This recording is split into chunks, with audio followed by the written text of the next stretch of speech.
Hey Keith, sorry we didn't get a proper chance to have a good introduction. I'm Eddie, journalist at CCN. How's it going?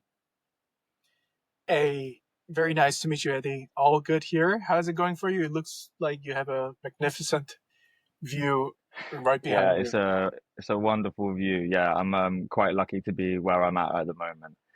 I spoke with MapleStory and the team a couple of months ago, and it seemed like things were well, everybody was pretty excited to see the release, and it's been 2 months now. How's it all going? I think so far so good. I think our initial launch back in 15th of May, about a little over 2 months ago. I think the launch has been fantastic. Having our token, listed out there, making it accessible to a lot of users, billions of users. It was a very nice start. And, until recently, we haven't had a proper in-game update. We just rolled out the updates. I think a lot of users are loving the updates, and we have roadmaps coming along as well. That was the So summer update, right? that was the summer update, and it's being rolled out in three phases. One in 24th of July that was already been rolled out, and we have another one coming up on the 7th of August and 21st of August, if I'm not wrong. And they are the major bulk of the updates, the very exciting parts compared to the 24th July update. So I'm also looking forward to it as a Mapler myself.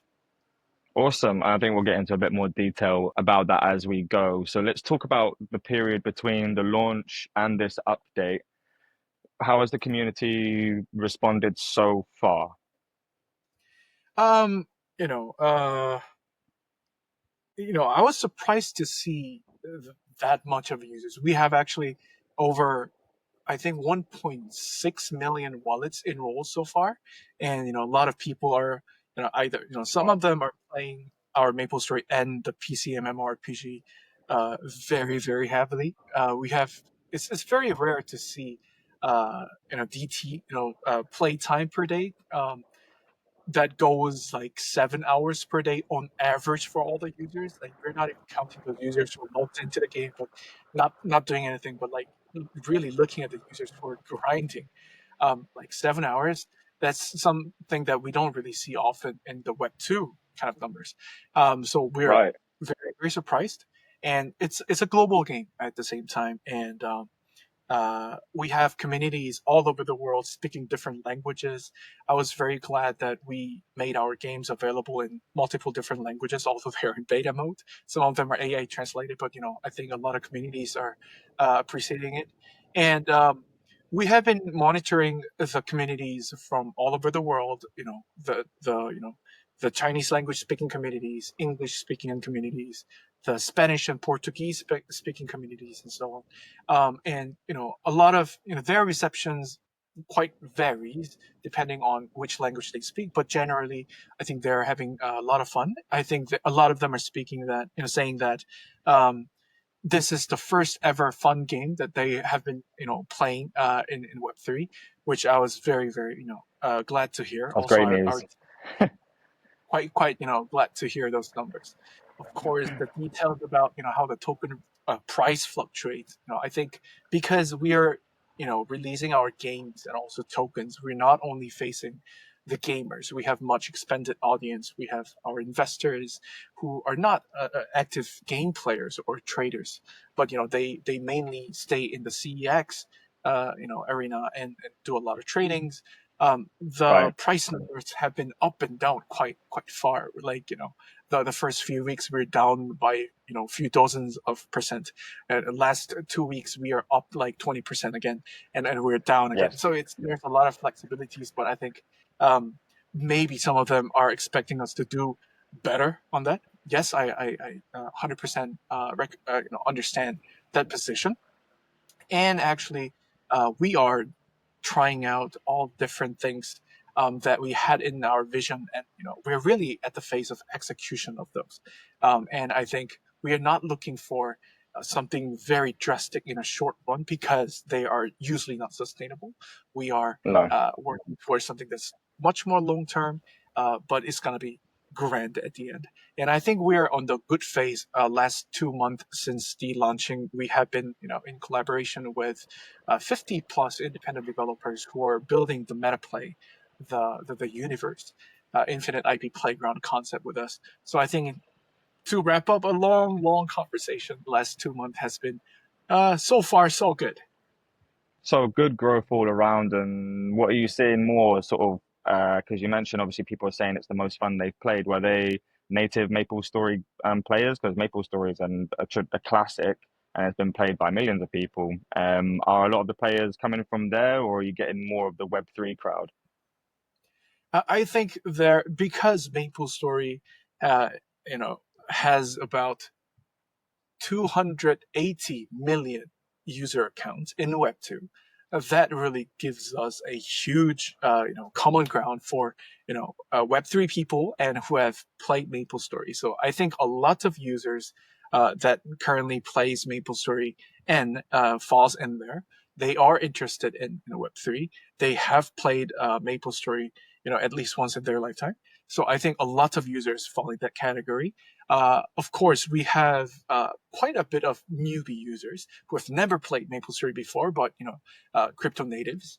So I Yeah. think a lot of our communities who are kind of well versed in MapleStory, they help out those users. Hey, these are the MapleStory systems, how to level up, how you should equip your items, how you should enhance all these things.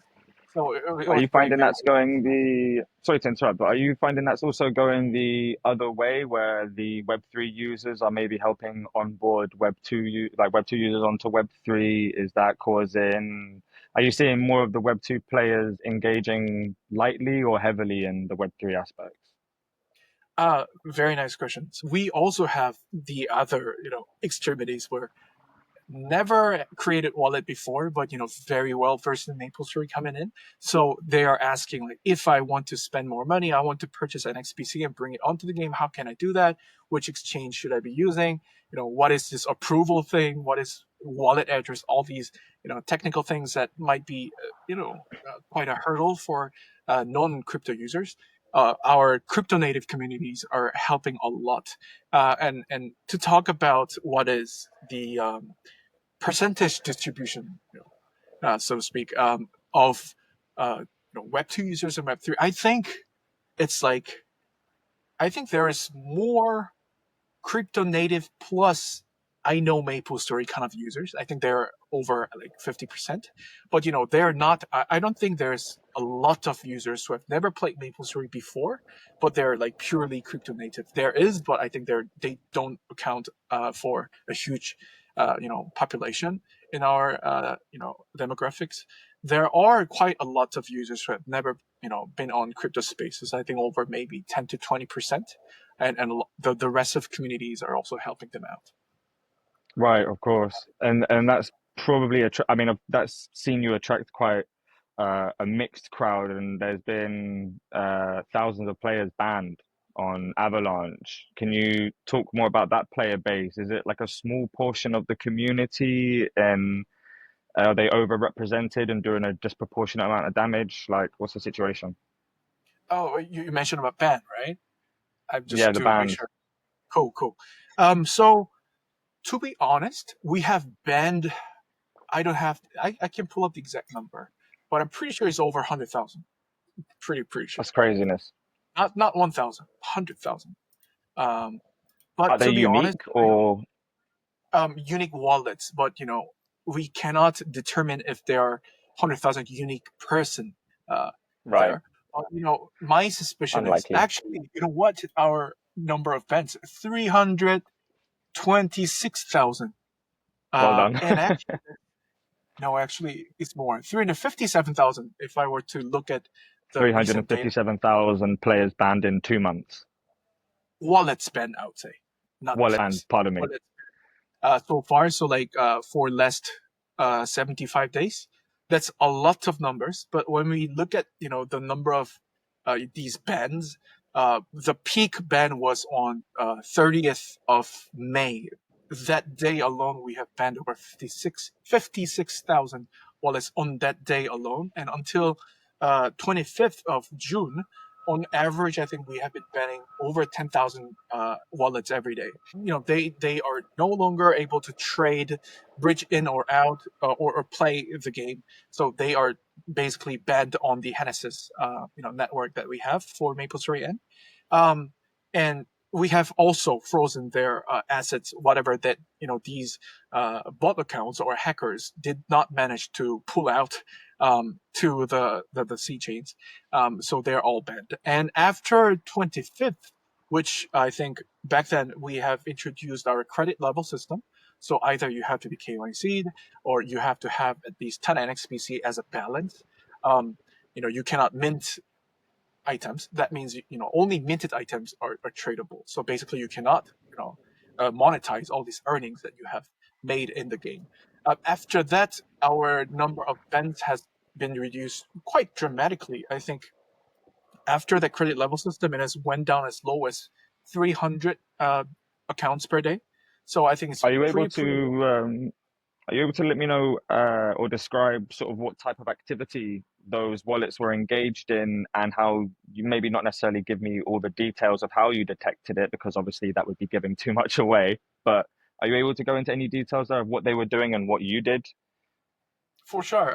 So I have all the details of activities, like which fields did they go, which monster did they hunt, how many did they kill, of certain monsters in certain fields. I have all those numbers, but basically they are either using the script or they are using, hex. They're using macros. So all these automated farming, and sometimes it's just automation. Sometimes they actually use the scripts to modify the skill effect. For example, a certain skill is supposed to hit in smaller area, but they have modified the script. They intercepted the script and modified it in the client. So this hit area becomes so much larger.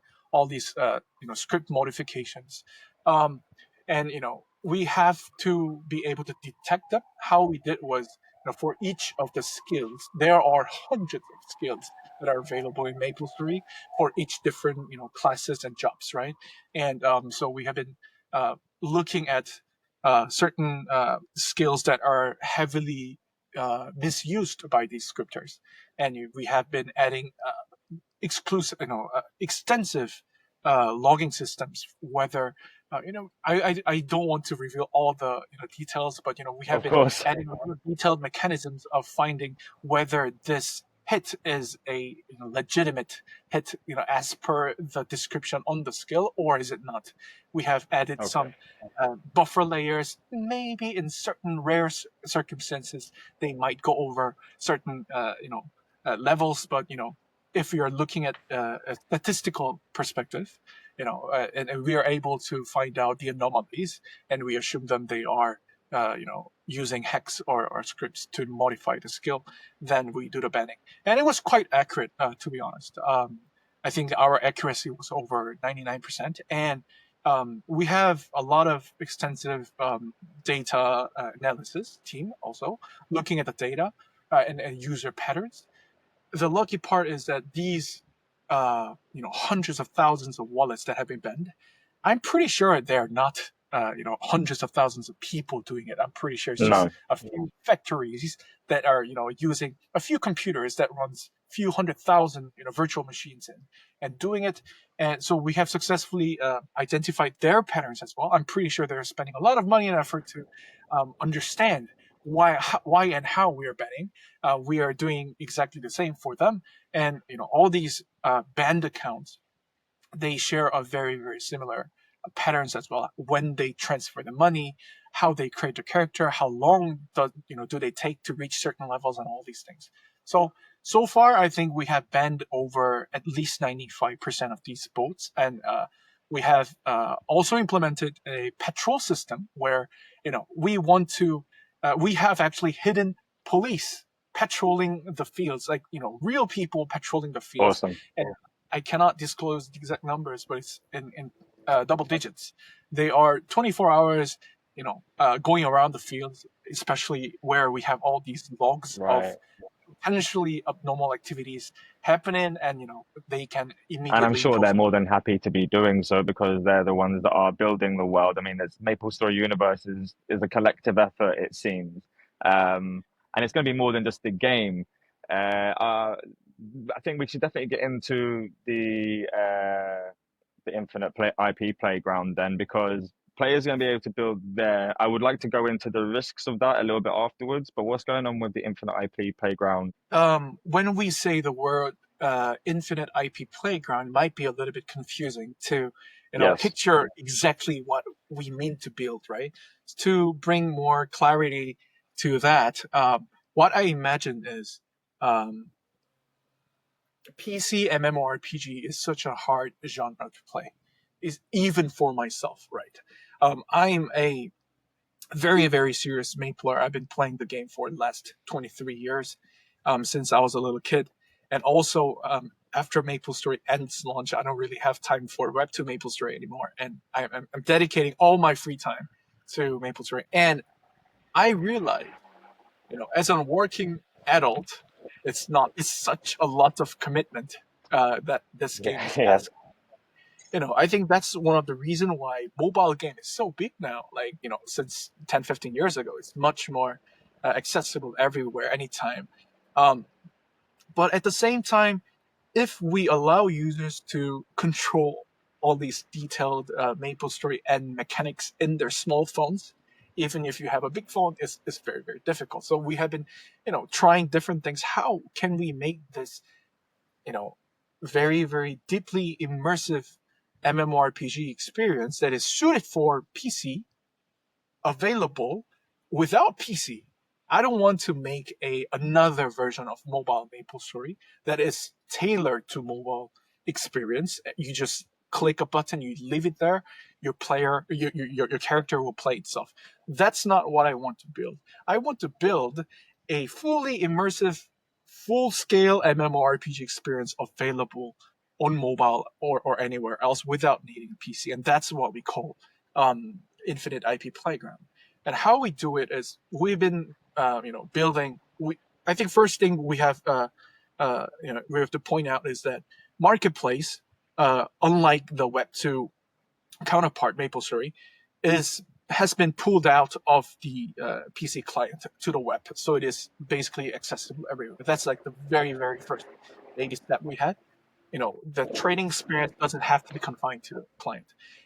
Recently, we have also made available the Smithy. Actually, it was launched today. Sorry, yeah, it was launched today. Um, where you can enhance your items without needing the client anymore. We will be adding all these kind of experiences that are core pillars of MapleStory N, and we'll be serving these as an API or smart contracts that developers can engage and interact with. And we kind of imagine very soon all these core pillars, from character creation, leveling up, doing your bosses, field, grinding, trading of the item, enhancement of items, um, looking at the raffle, joining the raffle, looking at the raffle result, all these core fun features that exist within the PC client will be made available outside of the client. And, controlling of the characters, all these things might be very, very difficult if you were to do that in your small phone, right? Like if you were to play MapleStory like that, it's going to be very difficult. So we are also building something we call, at the moment, a mission system. So basically, you create a mission.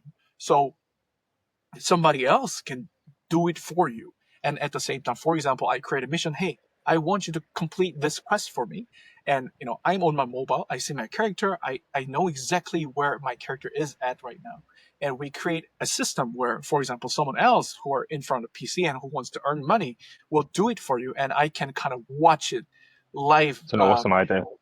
Exactly. And I think our people in here undeniably who are in the space to earn money, and Yes. it's their top priorities, and we cannot deny that. And a lot of people hate that idea that some people are playing an entertainment to make money, and I agree with that idea.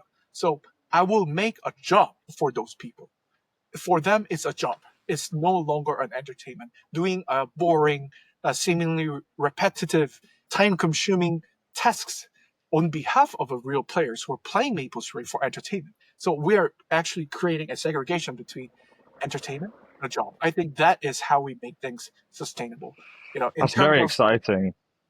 exactly contents wise, we want to make it as entertaining as possible for those people who are seeking entertainment. At the same time, we create a job for certain kind of people who wants to earn money. It's going to be completely Well, that's different that's playing field. the tricky balancing act that sort of Web3 gaming has to work out is because you got it started off as play to earn, that was like the big market, and then it's like play to win or play to stake or play to airdrop, and now you have games like Ragnarok Landverse, EVE Online, MapleStory N that are making these quite complex models where people are able to engage with the game on so many different ways that it is capable of serving the play to earn players, the investors, and just the hardcore gamers who just constantly want to level up stuff and they do it for the love of the game in all its pureness.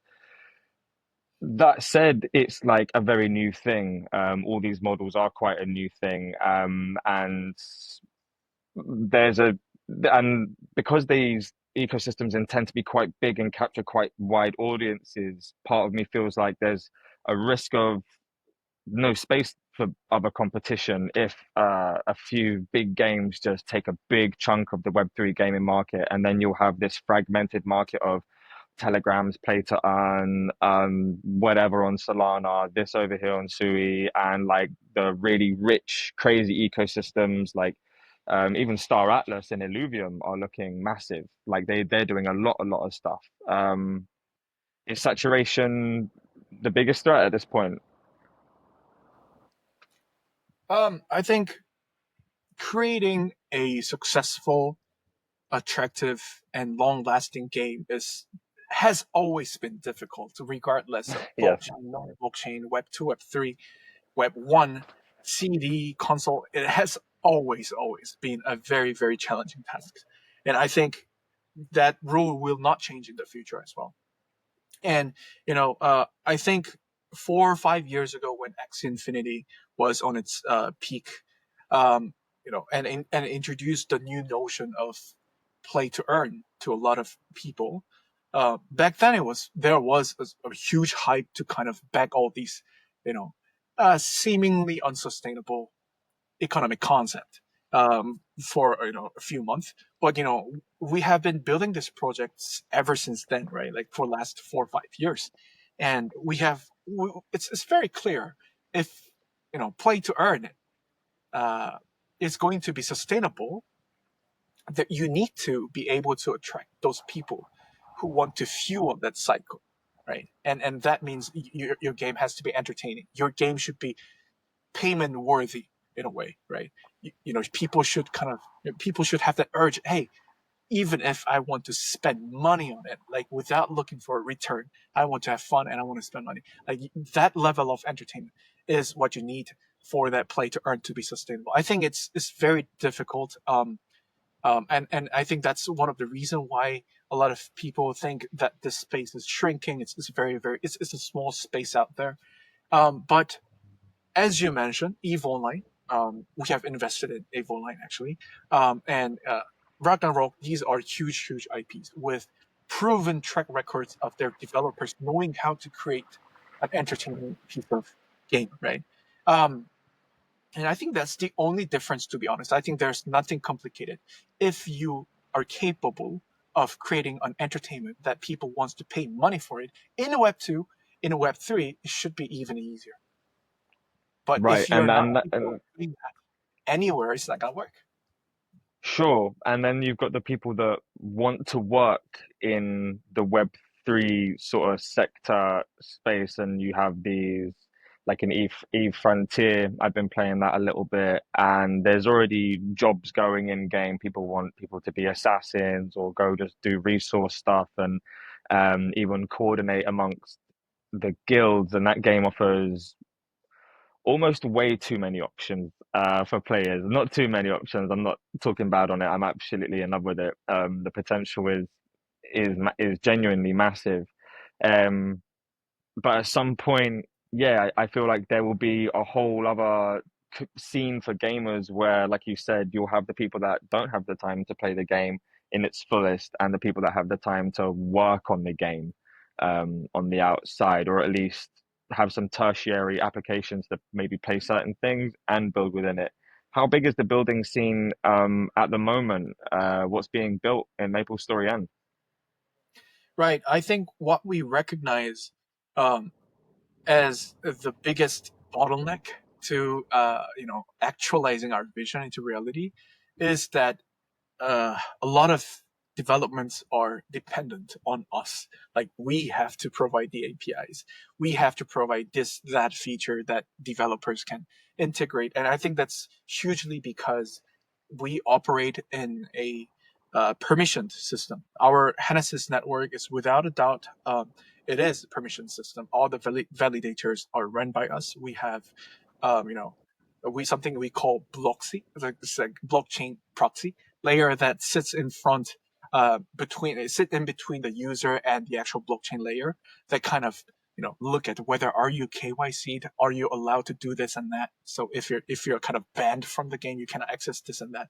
So that's quite against uh, at the same time, it kind of help us to create a clean environment, a reliable environment for our users, but at the same time, it's very, very restricting in terms of expansion. So we are working at different things. We are working to build the APIs, the tools that the developers need to expand the infinite IP playground. At the same time, we're also working on a permissionless system. We are creating we are actually working with different teams to create a permissionless system where in that space we don't have any control. It's like wild wild west kind of thing. We won't be censoring anything. Everything will be all the chains, all the nodes, all the validations. It will be run by the users and the developers. We will be only taking very very small stake in all the governments of that chain. At the same time, all the data that we have will be available there. So the speed at which this IP universe expansion is going to be very, very, very faster compared to now. So we are working both of them at the same time, simultaneously. I think the permissionless chain will be ready. We want to make sure that we won't be censoring, we won't be controlling the chain, but we want to make sure that chain is usable, is very, very, it has a very specific purpose to achieve. We want to make sure that chain is ready to achieve that purpose. I think it should be ready by early next year. In terms of dev centers, all the APIs and toolings, we are constantly developing. We've been rolling out quite a number of APIs recently as well. There will be, big updates in coming few months, all the way till the end of the year as well. What have been those cool APIs? Anything particularly awesome being built at the moment? Anything you can speak to? Yeah, actually, yesterday we had a showcase that kind of revealed a number of builders and their works on the way. So I think to name two services that are already live is Maple NGG, MapleN.gg. These guys are awesome. If you just put in your wallet address, it will use all the available APIs to read out all your character information. It also kind of tells you so we have a system called NFT collection that kind of boosts your in-game stats and everything. But there's a few hundred items that you need to buy. There's a lot of items. So it kind of tells you which items to buy first, which one's the cheapest, which one you don't have. So all these details, and if I were to enhance items, what would be the best items to enhance all these things? And number two would be msutool.com. So actually yesterday, or actually today I posted something about Smithy, the enhancement application that we just released, and the developer of msutool.com commented on it like, hey, don't spoil all this uh, information. I was building this idea, you spill out to everyone. So I think it's very very cool. So they do the character analysis. It tells you the how much all your characters, items, enhancements they're worth, and I think it's a super cool concept. It's now just a analytical tool, but eventually imagine like with all the Smithy marketplace, when they're integrated into that app, it can really create value. Right, Like it can actually drive revenue, which they can take a cut of it. And I think that's right. gonna be another layer of fuel for them to continue building and build even cooler features on top of So it. you said you've been playing MapleStory for a really, really long time then. What would be like the ideal app for you for MapleStory N as it is right now? I think it cannot be defined in a single app. For example, what I see is I mean, like literally, I want to maybe have a master application like that can have all these links to smaller, different little features, like super app, right? But I think that's just a bowl that holds all the meaty foods inside. But rather, Right, I want to see when I wake up. I want to see before I go to sleep. Maybe I will set my character's mission. Hey, I want this character to have leveled up when I wake up tomorrow morning. I'll be setting up that mission. So in the mission system, I will see in the mission marketplace, I will see all these people who are willing to, do that for me. I choose the lowest price, send my characters on the way, and I will see, my characters, doing hunting, looting in certain fields. I will go to bed in peace. In the morning, I wake up. How much have I earned through that field? Overnight work that my friend has done for me, and I will decide how much to share. All these things, and in the weekend, I'm trying very very hard boss, so I want to make sure that my items are enhanced nicely. I'll go to msutools.com. I see which items out of like 20 plus items that I can equip is most worthwhile to enhance right now. Um, and they will give me the suggestion. I just press a button to enhance. Try my luck. If I'm lucky, I'll have my item enhanced. All these things, and maybe during the weekend when I want to do the boss, I realized I'm too old for this thing. I'm too old to really learn all these new difficult boss patterns. I'll hire someone from the mission marketplace. Hey, can you do a Damien, a hard Damien for me? They will do it for me, and this cycle goes on, and little by little, my character will grow, and it just feels like a mobile game experience, very very easy. And when I want to, when I feel like my character is strong enough, and I want to feel it for myself, maybe in the weekend I have more time, then I log into the PC client myself to kind of really feel it, right? Maybe I will right. do 4 hours of grinding myself, but most of the time I'll be on the mobile experience. So, this is the meta play, and it really just cannot be defined by what would be an ideal thing. It really depends on the builder's imagination. How can they, Right. pull different features together and make them work, make them worthwhile and valuable. So I think it's And really, really excited to see how it grows.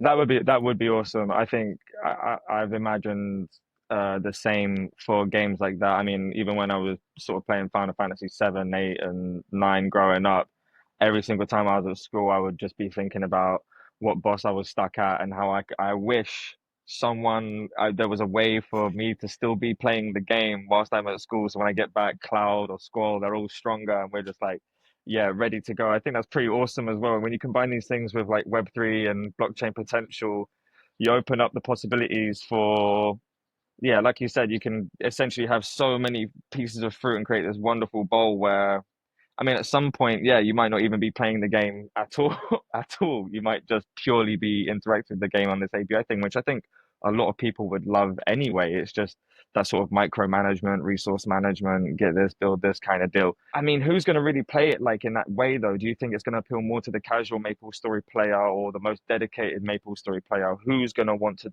fulfill what role in the ecosystem? No, I think everybody will play this way. Everybody, literally.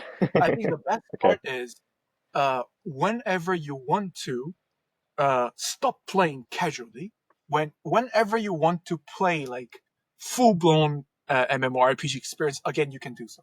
I think that's the huge differentiator between a mobile MapleStory, I would say. You cannot play, you know, your mobile MapleStory character on PC just like the full MapleStory MMORPG PC experience because it's a totally separated world. But in the meta play, you are actually engaging your full PC version MapleStory assets, characters, and everything in a casual way when you choose to. But when you choose not to, you can always come back. So I think it's not like targeting a totally new segment of users. Of course, there are definitely going to be a huge group of users who just cannot, who loves MapleStory, but just doesn't have time to fully grind on it, right? I expect them to be huge numbers of those users. We will attract those users as well. But, I think whoever is playing full time MapleStory 5-6 hours, they have much, much better, lighter options when they're not on PC. So I think it's for everyone. It's not just for a certain kind of, type of users.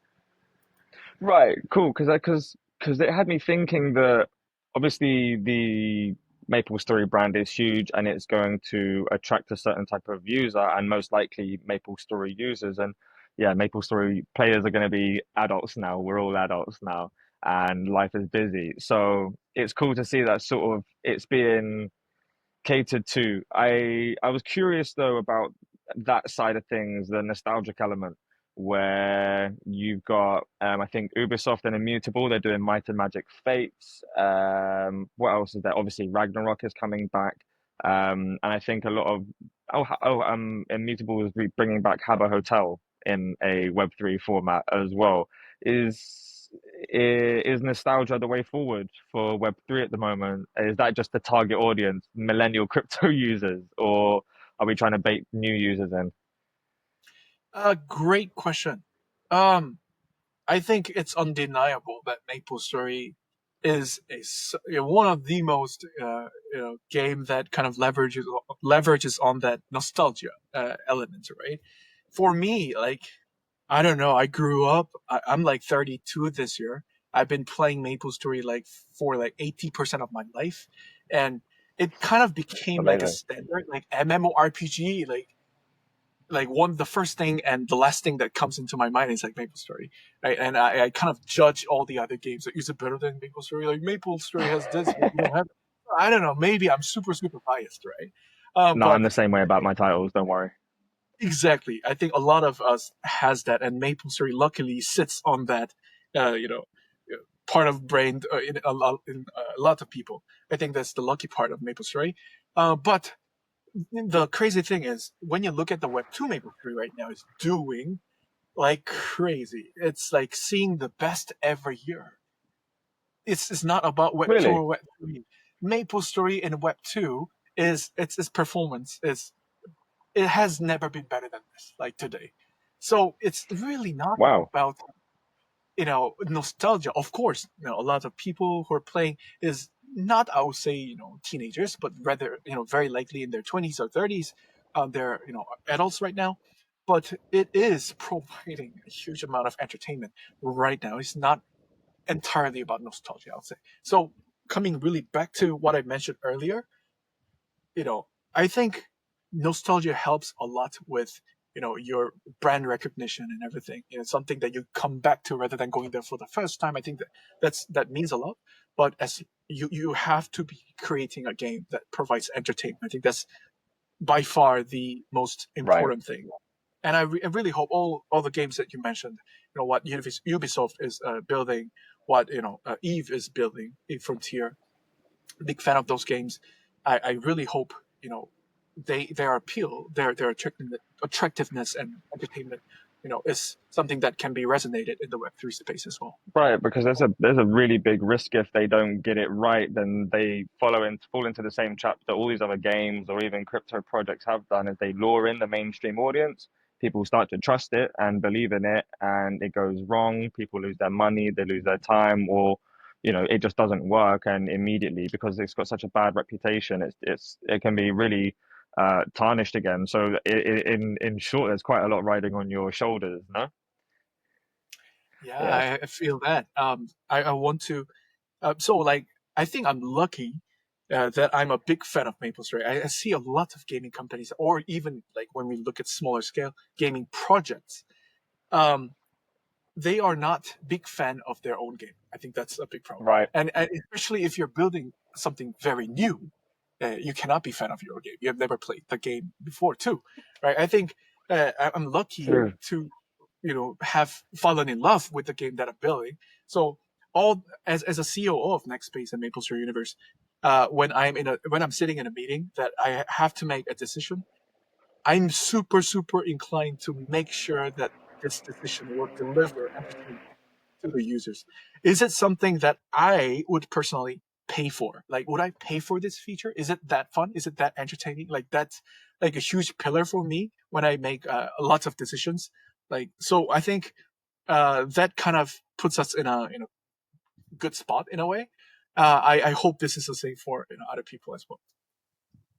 Yeah, I think there's a good chance that it might be one of the better ways, obviously, to bring people into Web3, but also for the Web3 gaming sector to start taking itself a little bit more seriously, because projects can be quite slapdash and quite quickly put together, target mobile users, quick airdrop round, and then maybe there'll be a season two, and maybe it will be as good as season one, probably not. And that whole sustainability thing, there's nothing. The problem with Web3 gaming in that regard is like we don't have single player games in the same sense that we do in old school gaming, where it's like you start and finish the game.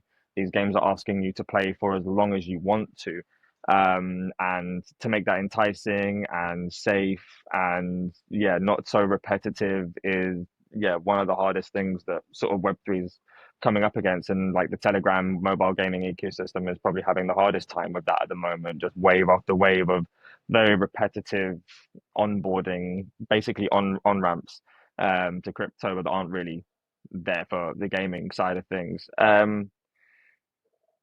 In that regard, like, do you think games that are play to earn can be sustainable if they sort of, not to say focus so much on the wrong things or the right things, but I mean, ultimately it can purely come down to luck as well. Um, how does a simple mobile play to earn experience keep all those players, and how do you expect MapleStory N to sort of compete with that ecosystem? I think one way that we all know that it's proven to work for sustainability is building a casino. If everybody is searching for casino. If you're you know making the house edge very small enough that people think everything is pretty luck, 50% I win, 50% house wins, then it may be sustainable. But that is not an easy place to tap in as well. And you're not targeting those gamers who seeks pure entertainment, but rather gamblers with dopamines and money. I think that's one way we know that we can make it sustainable. Another way that we are seeking is that we have to have a powerful development team that can actually catch up with the speed that user don't get too bored of it, right?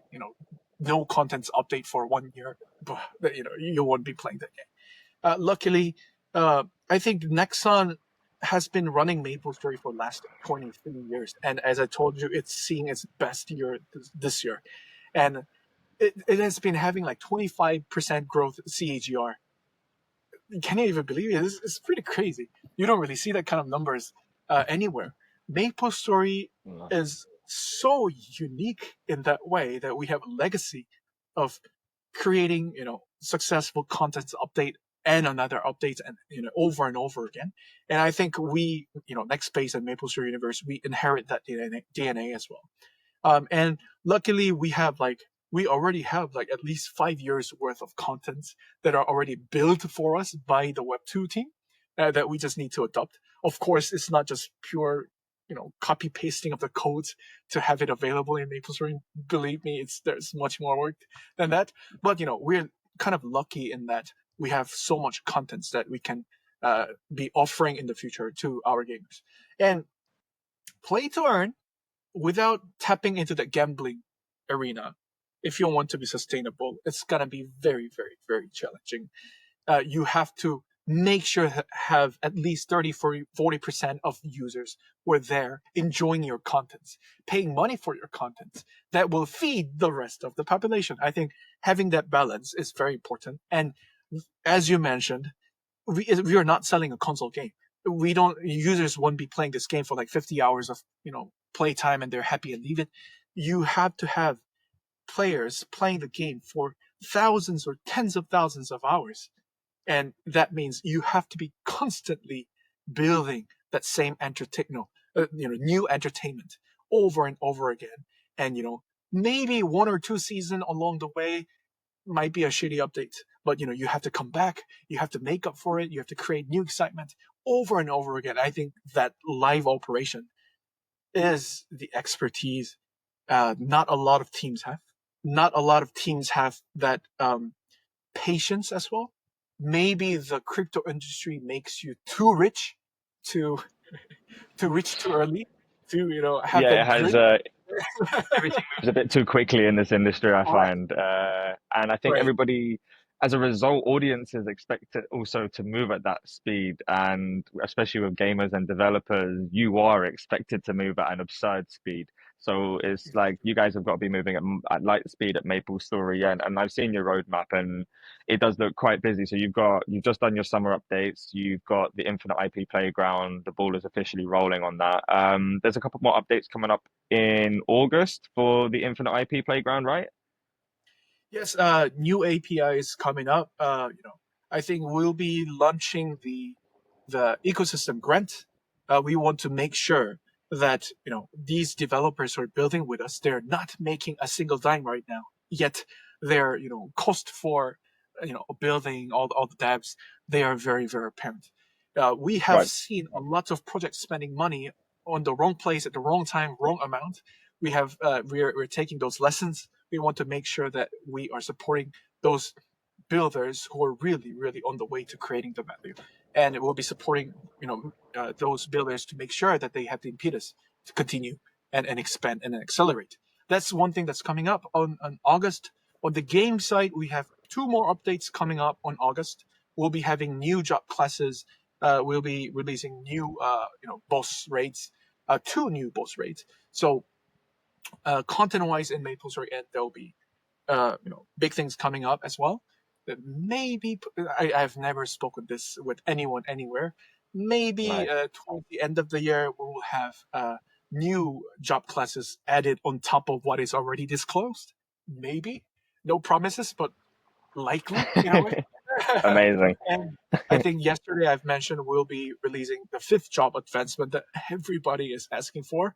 And through this opportunity, I want to make sure that everybody knows I want it too. I want it too. I've spent a lot of money on MapleStory, and I want it. That is coming probably in the winter. I wouldn't specify exact date, but before Cool. it gets too cold, we'll be out.